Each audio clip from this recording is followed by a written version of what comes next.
Hola, hola amigos y amigas, bienvenidos y bienvenidas a ¿Por qué somos así?, el podcast que busca desentrañar con un poco de humor aquellos sucesos históricos que nos definen como colombianos. Yo soy María Paulina Baena. Yo soy Sebastián Castaño. Y yo soy María Emilia Gufré.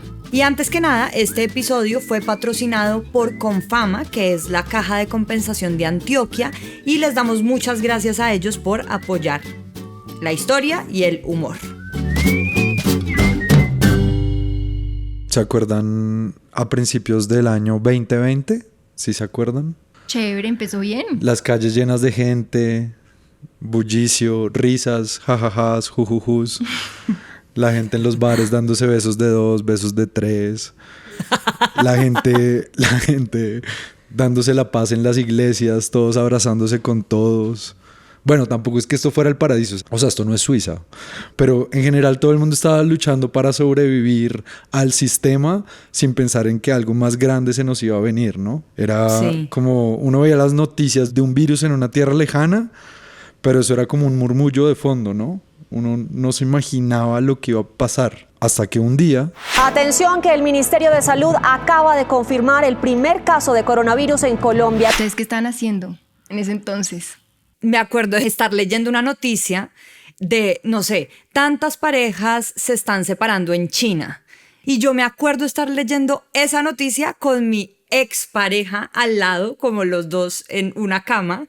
Y después, pues, como pensando como, Dios mío, estos chinos sí hacen unas cosas raras. Y después estar separándome yo como en la mitad de la pandemia. Claro. ¿No?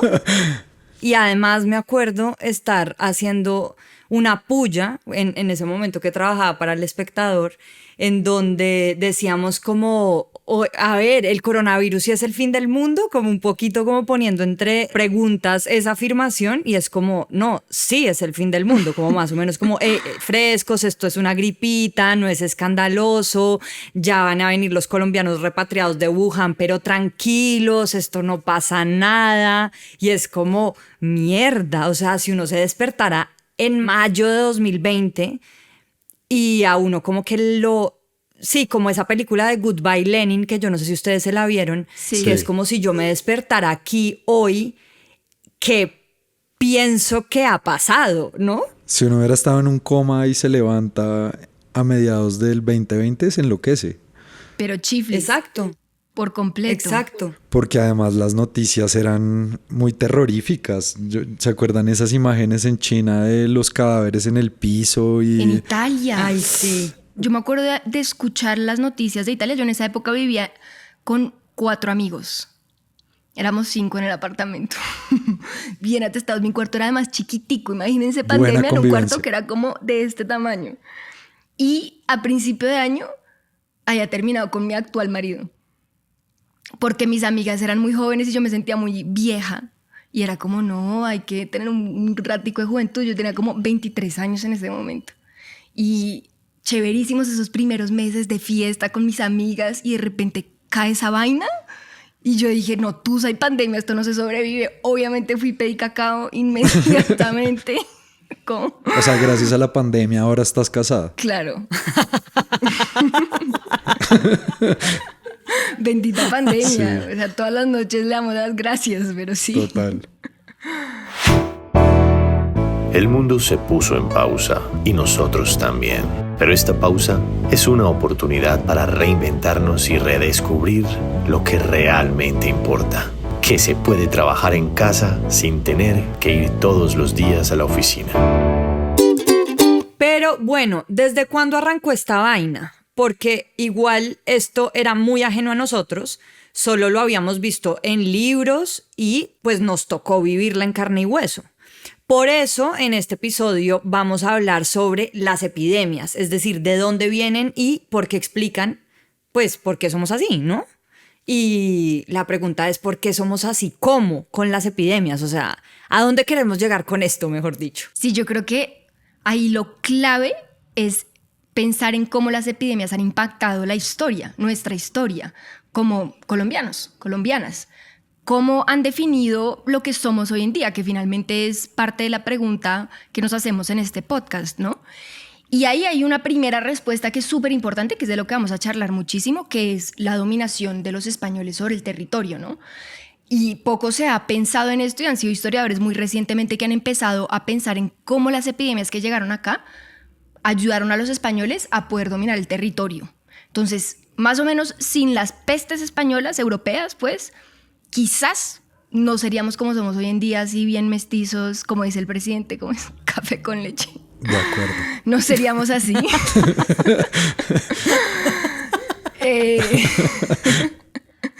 Lo segundo que ha tenido un impacto muy fuerte es el tema del castigo divino, ¿no? Esta rezandería nuestra, este tema de estar todo el tiempo en Colombia como pensando que todo es castigo divino, está muy asociado también a traumas asociados a las epidemias, que no han sido menores, ya lo vamos a ver. Y no solo en Colombia, en todos lados, pensar en el castigo divino. De acuerdo, es como también una tendencia global, ¿no? Y lo tercero, que creo que es muy importante, es cómo ha impactado también históricamente el desarrollo económico del país y pues ha tenido una serie de consecuencias y crisis periódicas económicas, ¿no? Y demográficas. Sí, yo creo que hay algo muy interesante y es, pues, digamos, McNeil, que estaba en la investigación, justamente argumenta eso y es cómo las epidemias sí han tenido un impacto súper significativo en la evolución de las civilizaciones, en la economía, en nuestra política, en nuestra cultura, y pues eso lo vemos nada más y nada menos con esta pandemia que también nos cogió como por sorpresa y revolcó un poco todo esto, ¿no? Y entre los distintos grupos humanos, o sea, como los eventos biológicos, pues, no son solo eso, sino que también son fenómenos sociales y culturales que terminan impactando a la humanidad entera. Pero bueno, vámonos un poquito más atrás y miremos de dónde viene todo esto, ¿no? Porque esto, pues, empieza también con la agricultura y hay como un origen ahí de las epidemias. Sí, tal cual, ahí, y esto creo que lo hemos repetido en otros episodios, pero sigue siendo mi trauma, y es que nosotros llevamos solo un 10% de nuestra historia como humanidad montados en esta idea o en este modelo mi de trauma. La agricultura. Ok. Es que sí, es como mi trauma. Quiero saber cómo trabajas ese trauma con tu psicólogo. Ese trauma, pues que imagínense, o sea, aprendimos que uno mete una pepita a la tierra y crece una planta, que eso es muy chiflado. Aprendimos eso hace relativamente poco, en términos de cuánto tiempo hemos vivido en este planeta. Y cuando aprendimos eso, que es lo que se llama la revolución de la agricultura, ahí es cuando surgen las pestes. Antes de eso no existían las epidemias. Cuando éramos cazadores-recolectores, ¿sí? Como el resto de los animales, no teníamos este tipo de epidemias. Realmente las epidemias se empiezan a dar porque empezamos a domesticar alimentos, ¿no? No sé, en Mesopotamia, que es donde se han encontrado pues, las civilizaciones más antiguas o unas de las más antiguas, por ejemplo, se empieza a domesticar el trigo. Y comer el mismo alimento, de alguna manera, por un lado, como que irrumpe con los ciclos naturales, ¿sí? De, bueno, planticas por acá, por allá, y se empieza, por ejemplo, a dar crisis con ciertos animales, con ciertos insectos que empiezan a aparecer mucho más y que empiezan a transmitir epidemias como la malaria, por ejemplo, pero también otro tipo de epidemias. Bueno, digamos que las enfermedades infecciosas también han sido no solo transmitidas por lo que tú hablabas de la agricultura, que es como una cosa fascinante, sino también por pues manadas de animales, ¿no? Y es como los animales antes de ser domesticados, los caballos, las ovejas, etcétera, pues vivían en manadas libres que parchaban por ahí y tenían pues sus propias enfermedades endémicas. Endémicas es que pertenece a una población o a una región específica, ¿no? Por ejemplo, tú hablabas de la malaria, pues la malaria es endémica de ciertas partes de África o de Asia, en donde las condiciones ambientales hacen que ese mosquito se reproduzca muy fácil, ¿cierto?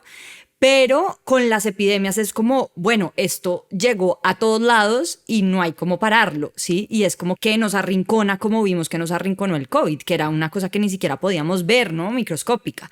Entonces, pues claro, con la domesticación de animales vemos que antes se vivía como en un sano equilibrio hasta que los humanos los domestican y entran a enfermarnos a nosotros, y por eso los judíos y los musulmanes prohíben el cerdo, ¿no? Porque claro, uno tiene la noción de que los cerdos son sucios y se cubren con popó y un montón de cosas, pero pues obvio, si no se cocinan bien, transmiten muchos parásitos. Entonces, claro, a mí lo que me parece chévere ver de esto es cómo los libros sagrados también crean ciertos tabúes que tienen al final una función social, y en este caso pues era como prevenir que nos llenáramos de parásitos. Y pues en todo este tema, el tema de los asentamientos y el sedentarismo son la cagada, literalmente hablando, porque queda muy próximo al popó y a las heces de los animales, y pues así las bacterias y los parásitos pueden pasar más fácilmente de huésped a huésped. Mientras que lo que tú decías, los grupos nómadas, al estar en constante movimiento, pues no tenían este problema. Tal cual. ¿Ven por qué es mi trauma? A lo bien. Y además se han hecho hallazgos arqueológicos, porque uno siempre piensa como que uno tiene en la cabeza esta idea de una historia evolutiva y lineal y que vamos siempre en progreso. Y no, para nada. Por ejemplo, los hallazgos arqueológicos que se han hecho de las personas antes del sedentarismo y de toda esta revolución de la agricultura que implicó domesticación, que implicó sedentarismo, ¿no? Como aglomeraciones y demás. Antes de eso, muchas veces eran más altos. Claro, no, es que más sanos. No sabemos muchas cosas. Sí, como... Bueno, tampoco era el paraíso. Yo me acuerdo que tú en un episodio también eras como, no, pues la vida perfecta, espérate a que estés siendo perseguido por un león. Tampoco era tan chévere. Claro. Pero sí hay hallazgos de que era una vida, pues por lo menos menos predispuesta a las epidemias, porque no teníamos las epidemias que vimos hoy en día.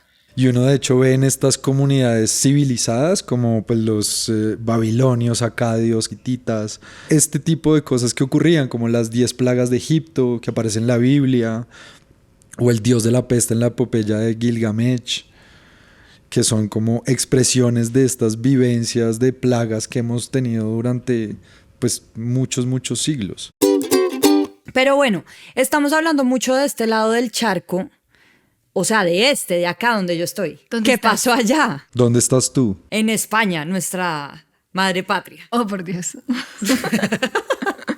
Ya llega mi niño preso, en más de 400 días. Pues pillen que acá al parecer, y esto es una perspectiva que dan varios cronistas, es que acá en la época precolombina, las comunidades indígenas contaban con integrantes que vivían muchos años. Miren lo que decía un cronista inca del siglo XVII. Los incas, sus monarcas, sus plebeyos, tanto como la gente antigua de estos reinos, vivían vidas largas y sanas. Muchos de ellos llegaban a la edad de 150 y 200 años porque tenían un régimen de vida y de nutrición muy ordenado y metódico. Wow. Entonces pues se construye este imaginario de una calidad de vida altísima en las comunidades precolombinas y sobre todo sin enfermedades. Pero es carreta. Sí, miren esta otra parte que dice este man de: en ese tiempo no había enfermedad, no tenían huesos adoloridos, no tenían fiebre alta, en ese tiempo no tenían viruela, no tenían el ardor de pecho, ellos no tenían dolor en el vientre, ellos no tenían tisis, ellos en no ese tenían tiempo, nada. ellos no en ese tiempo nada. no tenían dolor de cabeza. No les pasaba nada. En ese tiempo el curso de la humanidad era ordenado. Uy. Uf. Ok. Carreta. ¿Carreta? Pues carreta, porque eso me acuerda la noticia. ¿Se acuerdan de esa noticia? Como el hombre de la India, como hallado un hombre en una cueva en Bangalore, en la India. Aseguran que tiene 188 años. Y además estaba completamente doblado, volviendo a la misma posición de bebé que alguna vez tuvo. Sí, horrible. Y así como eso era carreta, también era carreta que aquí la gente vivía 130 años. Es que yo creo que también eso se convierte como en un mito como de hubo un mundo perfecto antes de, y como esta necesidad permanente de estar creando mundos paralelos, ideales. Yo creo que eso tiene mucho que ver con esas narrativas, porque aquí había maíz, domesticación de maíz, y bueno, el maíz es un espectáculo y vivan las arepas y viva la mazorca, pero también tiene sus cosas complicadas. Y viva el champús. Viva el champús y la chicha. Pero domesticar alimentos y basarnos en una dieta que se basa en un alimento principalmente siempre va a traer problemas, ¿no?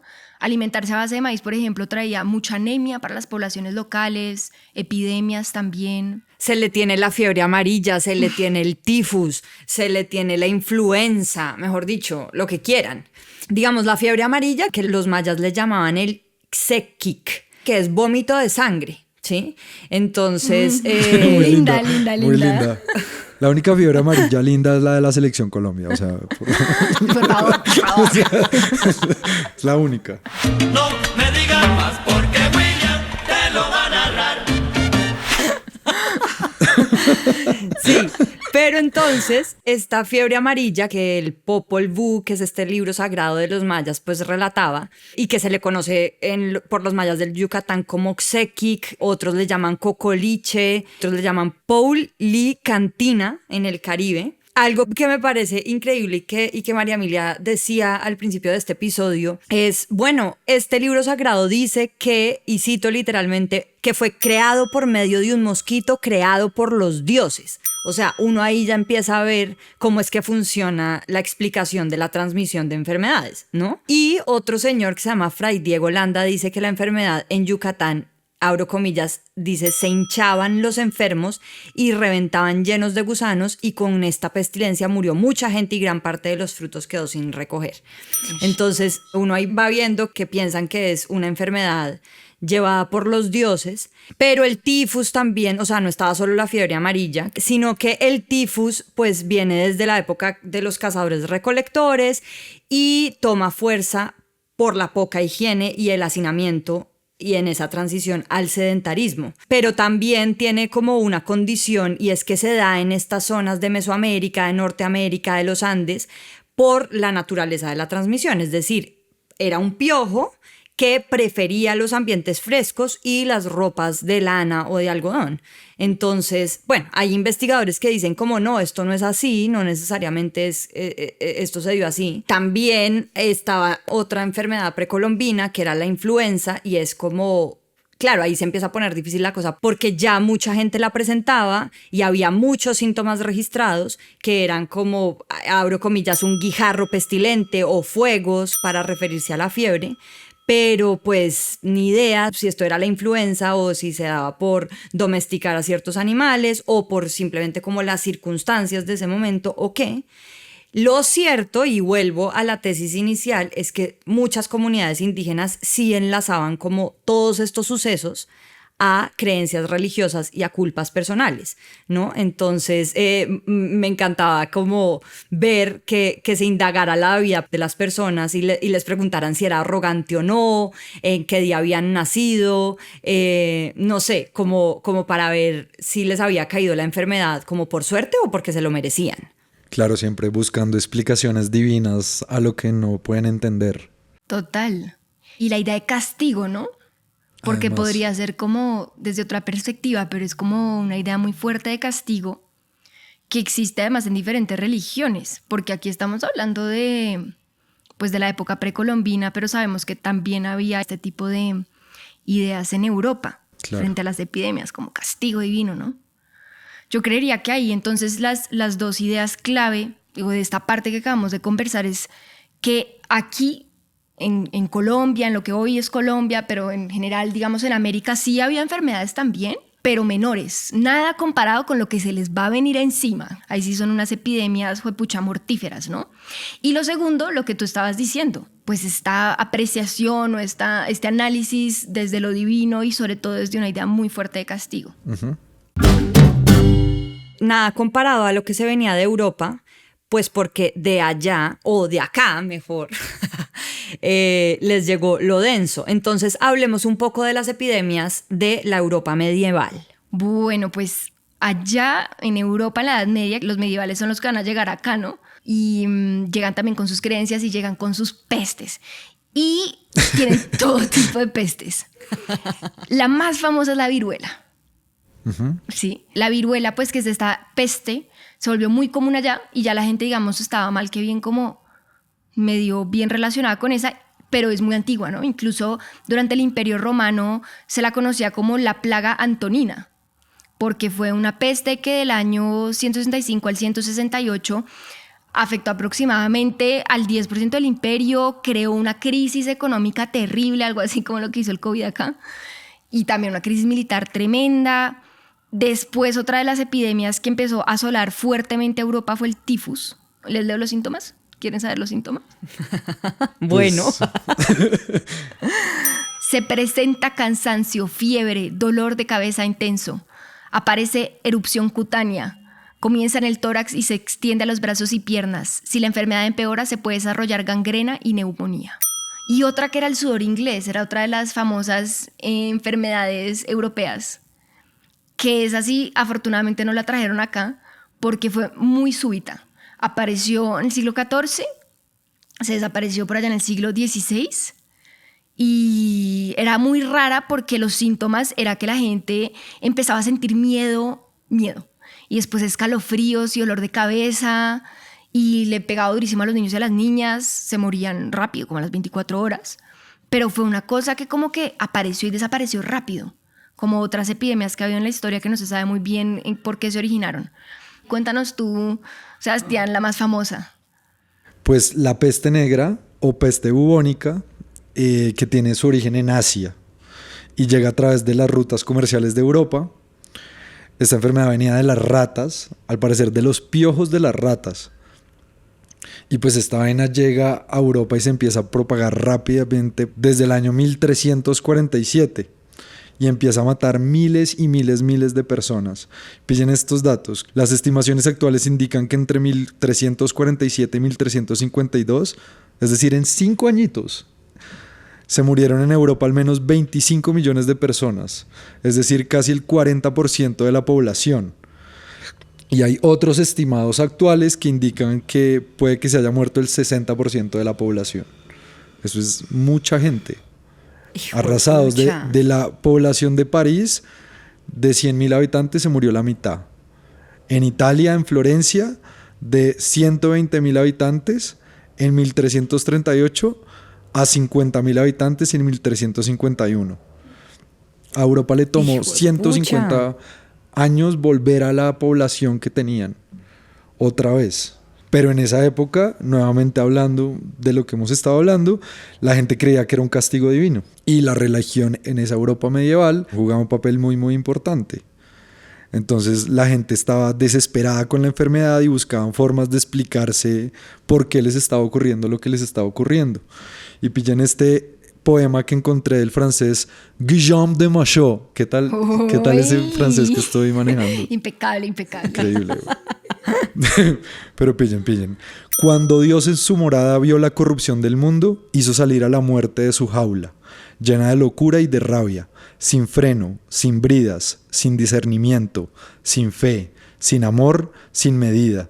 Tan altiva y orgullosa, tan ávida y tan hambrienta, que nada de lo que engullía conseguía hacerla saciarse.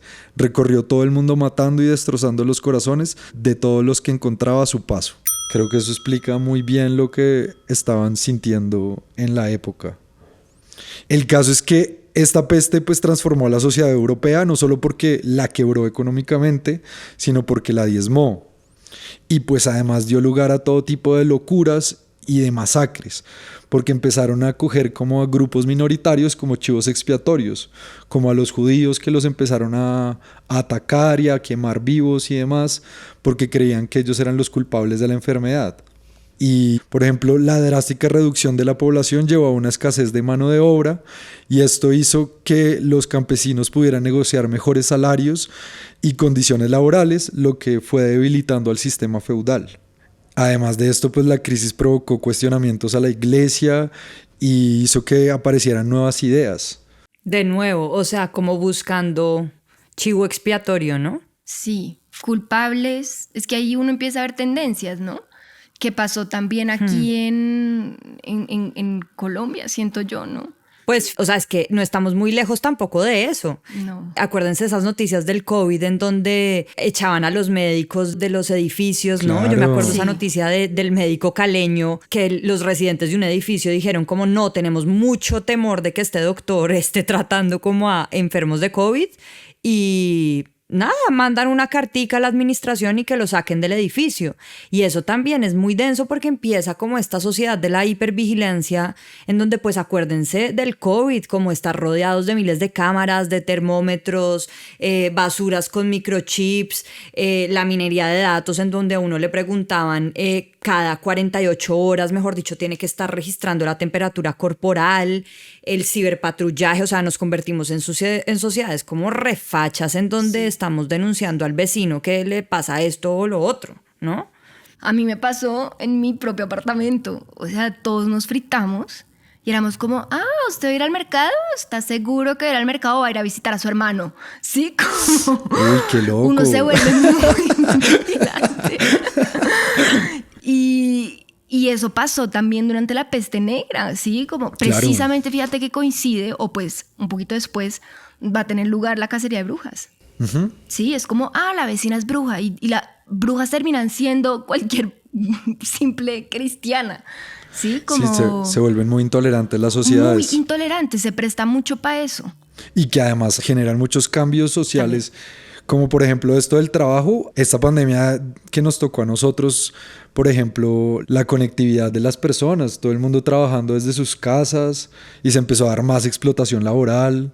Eso también es muy, muy raro. Bueno, pero aparte de la peste negra, también estaba la viruela, ¿no? Que es una enfermedad con la que hemos convivido desde hace muchos, muchos años y que era muy común en Europa. Además, los europeos estaban muy acostumbrados a lidiar con la viruela. Y la viruela, algo que a mí me parece muy interesante, es que viene del latín, que significa moteado, que hace referencia a como todos los bultos y las bolitas en la piel. Lo pues curioso de este virus es que ha matado históricamente al 30% de las personas que lo contraen. Se transfiere, como sabemos, por contacto directo con los infectados o a través de los fluidos corporales o con objetos que estén ya contaminados. Y algo pues que a mí me pareció muy interesante es que se cree que la viruela se originó en la India o en Egipto hace 3.000 años y hay pruebas que datan desde el faraón egipcio Ramsés V en el año 1157 a.C. y cuyos restos momificados tienen las marcas de la viruela en su piel. Entonces, después, a través de rutas comerciales, llega a Europa, pero llega desde Oriente, pues. Claro que finalmente es también lo que termina ocurriendo por la globalización, que empiezan a expandirse las enfermedades más fácil. Pues acuérdense cuando el COVID fue por una italiana que llegó a Cartagena y era todo el mundo como, ay, huepucha, la italiana llegó, hueputa.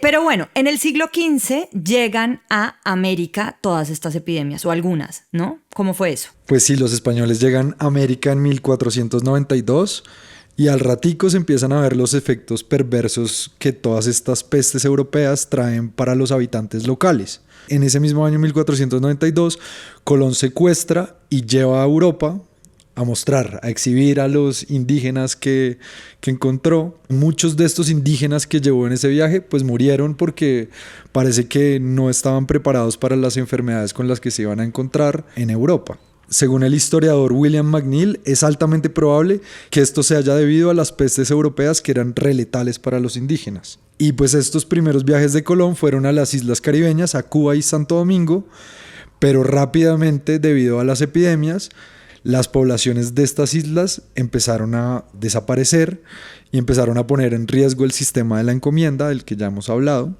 Tal cual, como se diezmó la población en estas primeras islas a las que llegaron, empiezan a buscar nuevos territorios, porque al fin y al cabo el sistema de encomienda hace que lo que sea la fuente de riqueza es la mano de obra, ¿sí? El trabajo fácil, gratuito, accesible de las personas indígenas.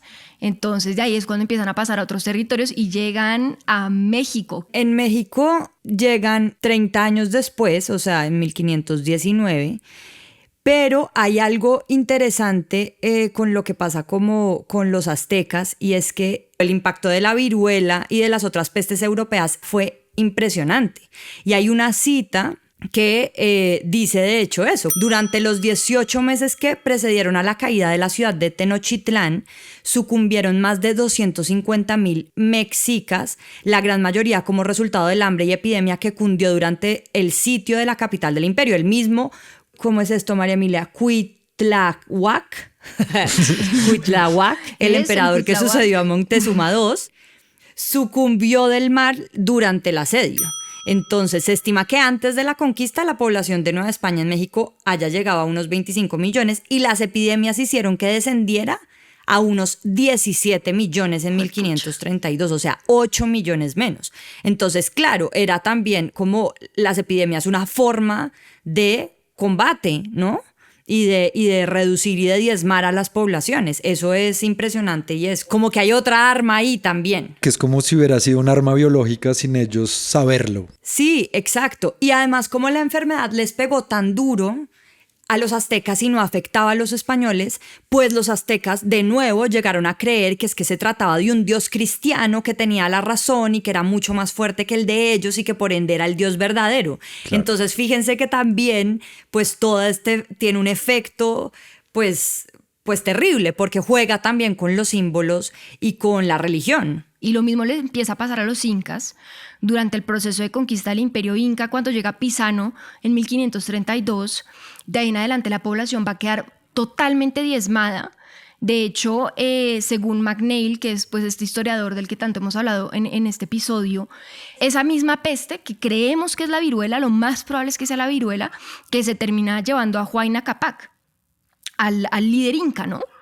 Y eso es terrible, porque el hecho de que se muera Huayna Capac por la peste que traen los españoles es lo que genera la guerra interna del imperio entre sus dos hijos. Eso fragmenta el imperio, lo que a su vez contribuye a que los españoles puedan conquistarlos de manera más fácil, ¿no? Y piensen que en ese entonces hay un señor, el Marqués de Barinas, que está narrando, incluso un siglo después ya, pues no un siglo después, pero unos años después, está narrando lo que estaba viendo y lo que está aconteciendo en términos demográficos, y cuenta que cerca del 50% de la población andina sucumbió ante la peste. Entonces imagínense.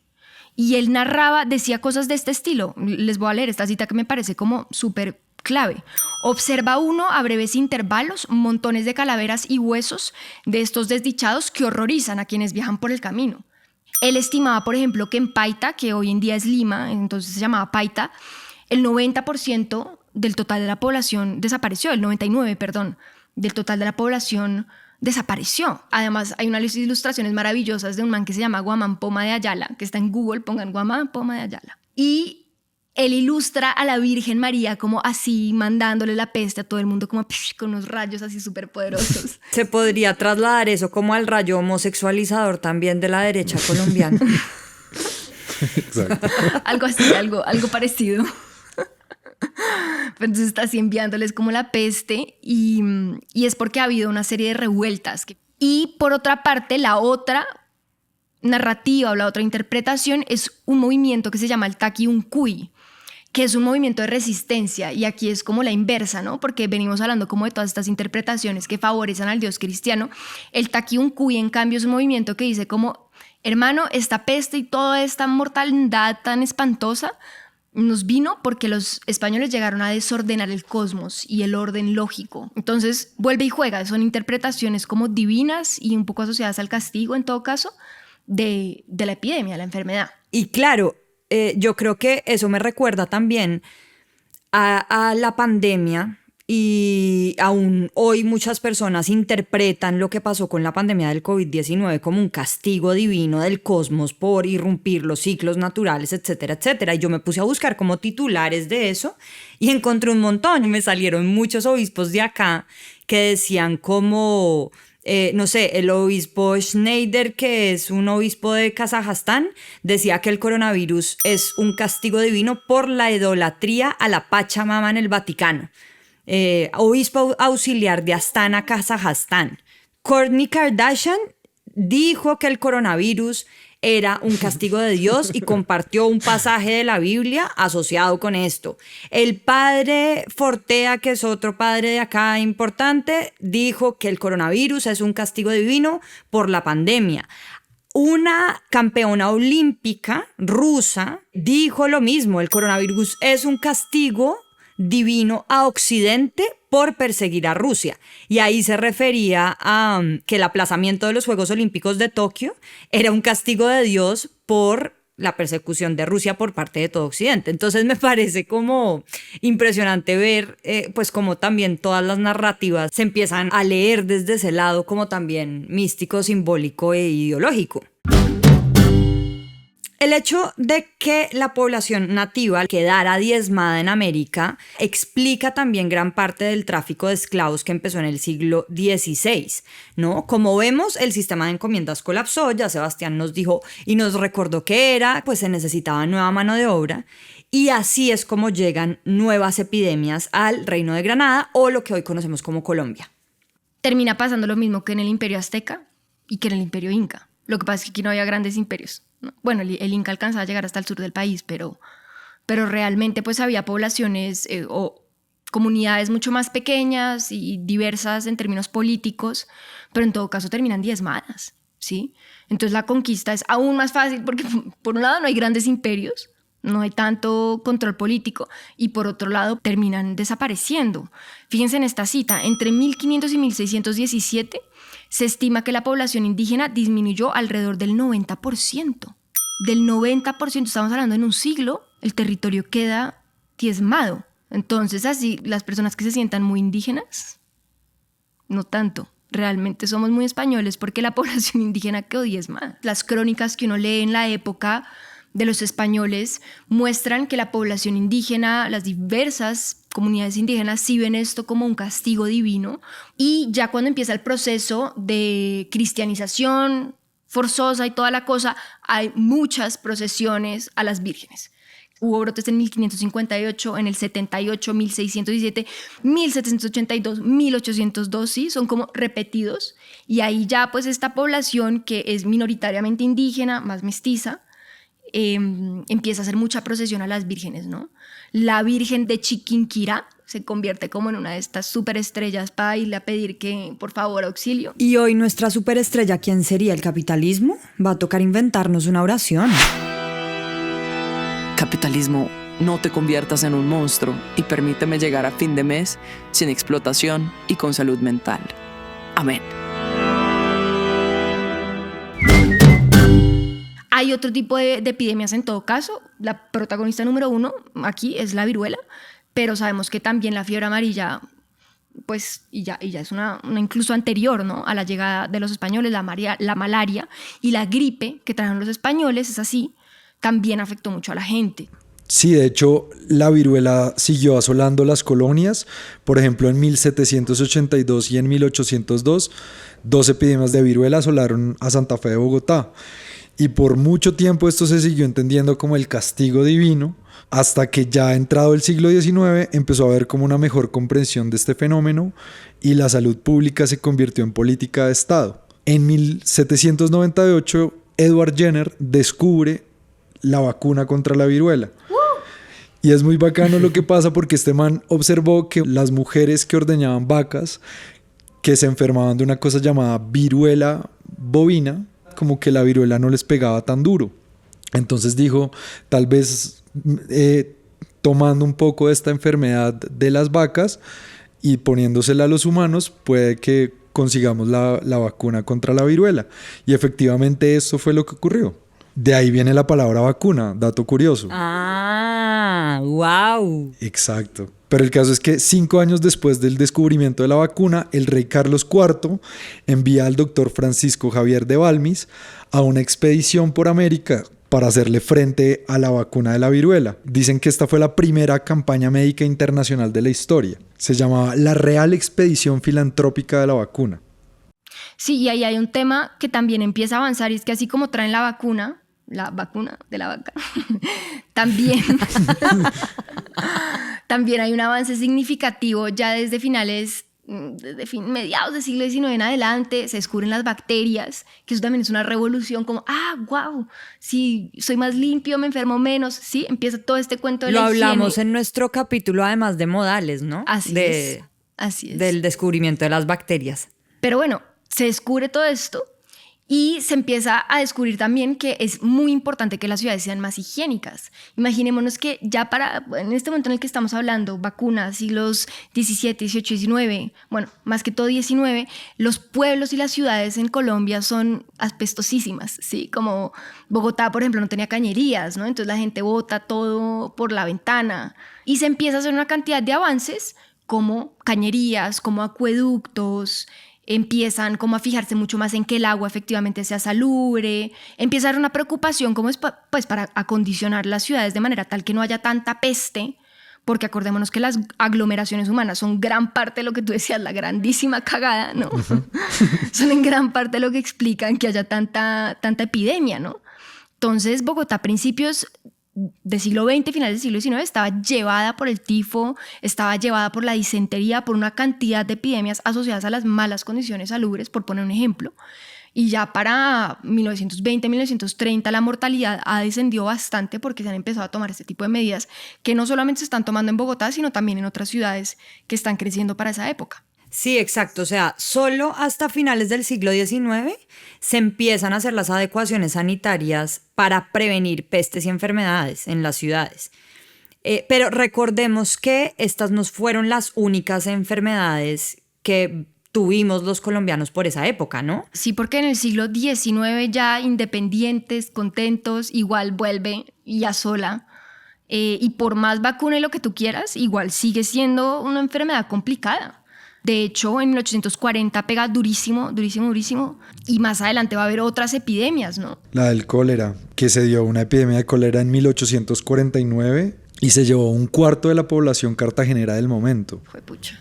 Y bueno, y está la tuberculosis también de 1870 a 1920, que coge fuerza a finales del siglo XIX y que empiezan a aumentar los casos de manera muy dramática.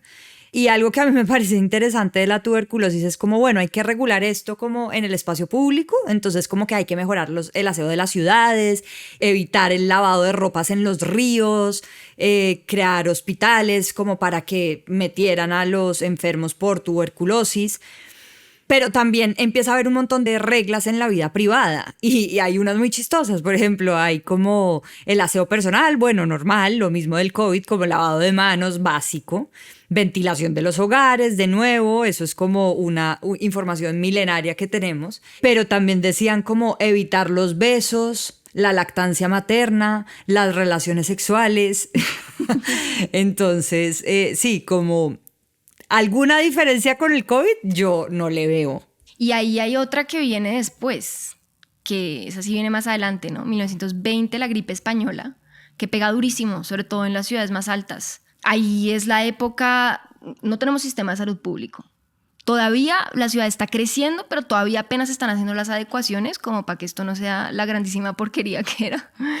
Y pues por supuesto se está como expandiendo a un ritmo vertiginoso la enfermedad.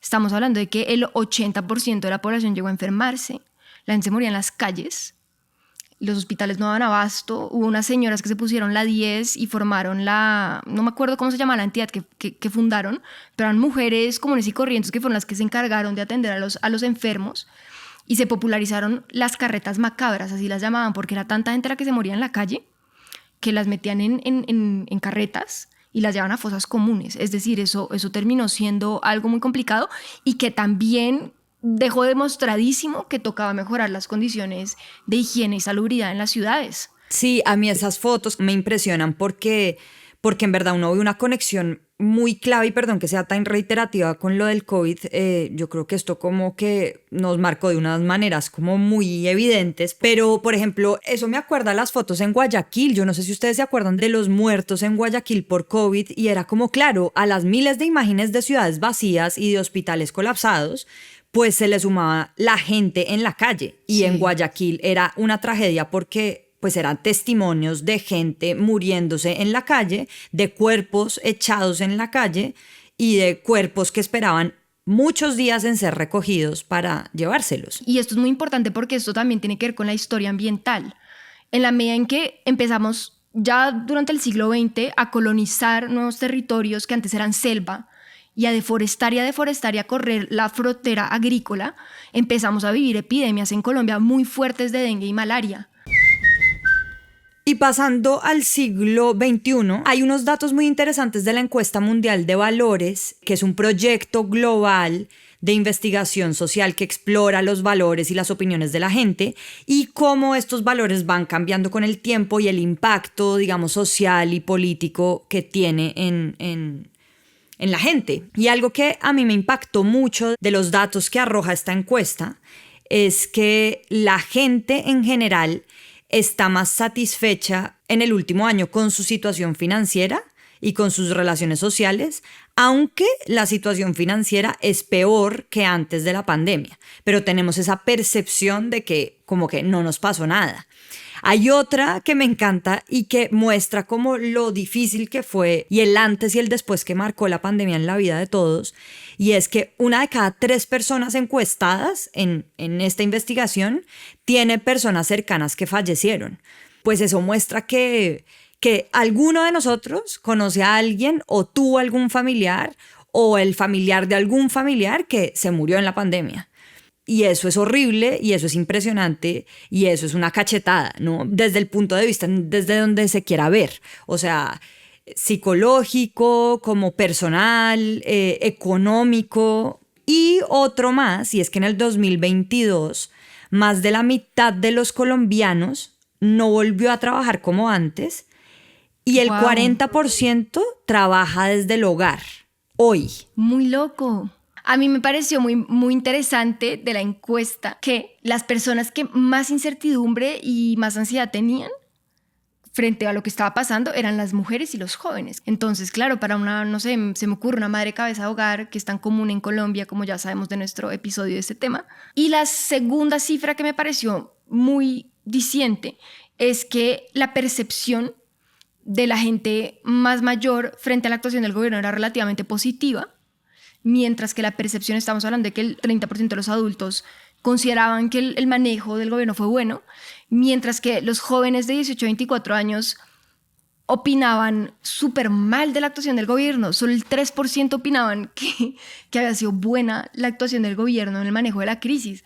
Entonces creo que también ahí hay unas brechas muy interesantes en percepción de la realidad entre las personas más mayores y las personas más jóvenes. A mí me impresiona mucho es el tema de la salud mental después de la pandemia, porque se han incrementado mucho los casos de ansiedad y de depresión. También la explotación laboral, así como en ese dato mismo del 40% de los colombianos trabajando desde la casa, como que se desdibujan los límites de cuándo acaba el trabajo y cuándo empieza el ocio.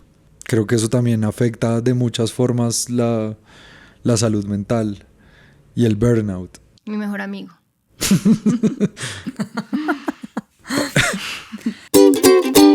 Bueno, y así llegamos al final de este episodio, en donde vemos que las epidemias han tenido un impacto enorme en nuestra historia y en por qué somos como somos. Pues es que contribuyeron a la conquista de América, las epidemias, que acabaron con la población indígena al casi que eliminarla, no por completo, pero casi. Nos han vuelto además más devotos a lo simbólico y a lo sobrenatural y pues han transformado nuestras ciudades también, ¿no? Para hacerlas más higiénicas y que no estemos tan enfermos y sucios por ahí transmitiendo enfermedades. Y bueno, pues obviamente con la idea del castigo divino que se asocia a todas las epidemias, incluida la última que vivimos todos como con tanta fuerza. Este episodio fue investigado por nerds de la historia y en particular por Juan José Almeida y María Emilia Gufré.